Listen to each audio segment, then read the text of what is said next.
So I got a question for you. You're playing singles and your opponent hits an approach shot to you, and now you've got a backhand and you got to choose. Do you go for a down the line passing shot, a cross court passing shot, a lob, or right to them and low? One of these is going to get you to win the point a lot more often, and let's find out which one.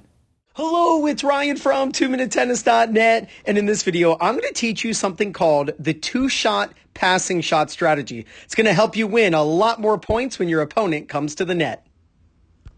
Now, this video is courtesy of Matt Lynn on YouTube. Make sure you subscribe to his awesome channel. I've put his link in the description below. All right, let's watch this point, and then we'll diagram it.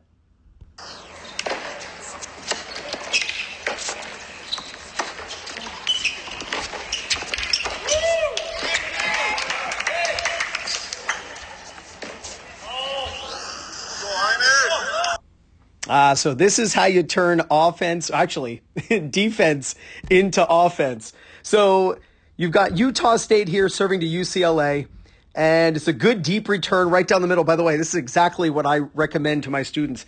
Return serve deep down the middle. Don't feel like you got to always go for winners. Just hit down the middle. You can push your opponent off their spot.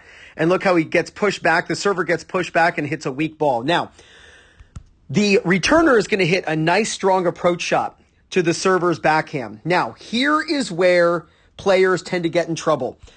When you're in this position, you really have four shots you can attempt.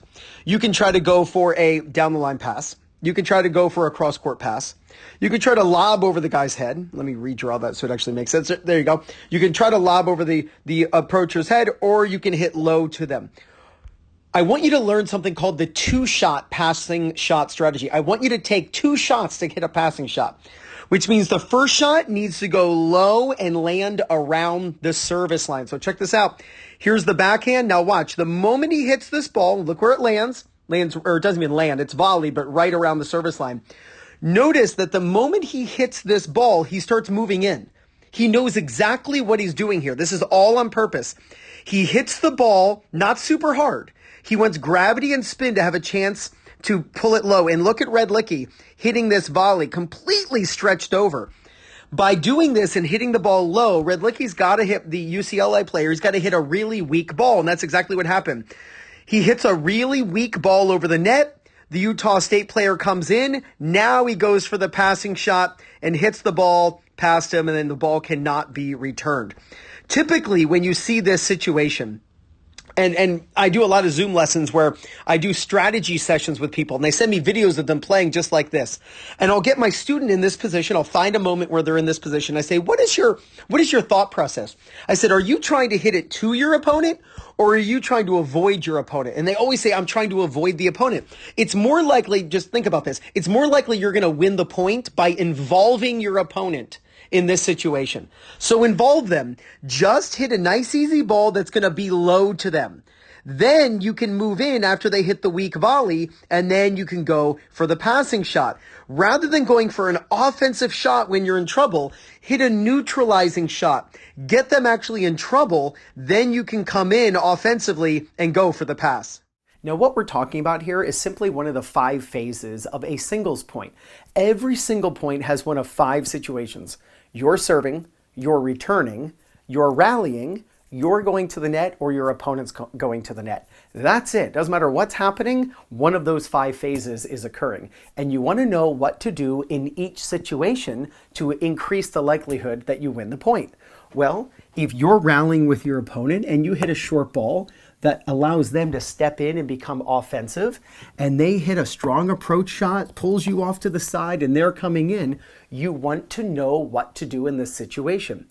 The likelihood of winning the point in this situation increases if you involve the opponent in the point.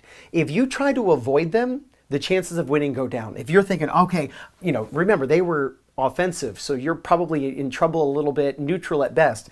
And if you're going for a passing shot in these situations, or a lob, a shot that avoids the net player who's coming in, the chances of winning go down.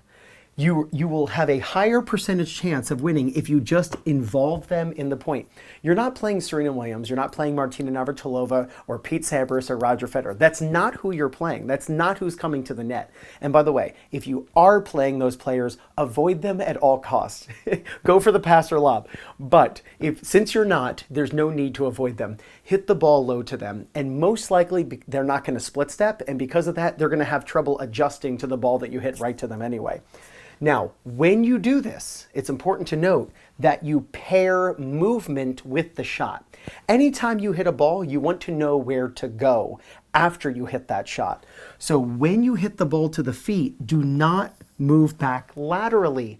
I see so many players lose the point because they hit an amazing shot. Yes, I didn't misspeak there.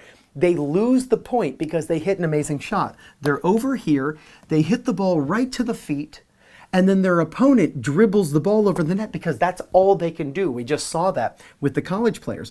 But this player who hits the amazing shot moves laterally, and then the ball bounces twice before they can get up to that ball.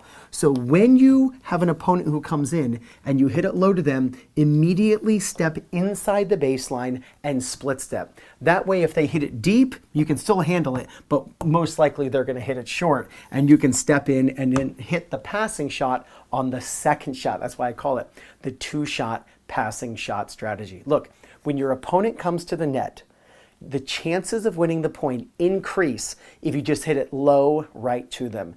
Use this, apply this to your own game, and if you do, there's no doubt you're going to gain confidence, win more matches, and play much better tennis. This is Ryan Reedy from 2minutetennis.net. You got this.